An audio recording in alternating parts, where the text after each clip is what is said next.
রাজশাহী গোয়ালন্দ উপজেলার দৌলদিয়া ফেরিঘাটে পন্টনে ওঠার সময় যাত্রীবাহী সৌহার্দ্য পরিবহনের একটি বাস নিয়ন্ত্রণ হারিয়ে পদ্মা নদীতে তলিয়ে যাওয়ার ঘটনায় ১৪ জনের মরদেহ উদ্ধার করা হয়েছে। এর মধ্যে নারী ১০ জন ও পুরুষ ৪ জন।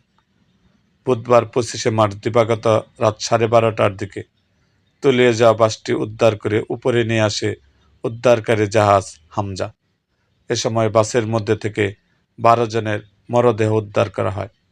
বাকি ২ জনের মরদেহ বাস তলিয়ে যাওয়ার সময় উদ্ধার করে স্থানীয়রা। রাজবাড়ী ফায়ার সার্ভিসের উপসহকারী পরিচালক দেওয়ান সোহেল রানা জানান, মোট ১৪ জনের মরদেহ উদ্ধার করা হয়েছে।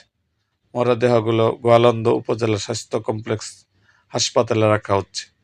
উদ্ধার অভিযান চলমান রয়েছে।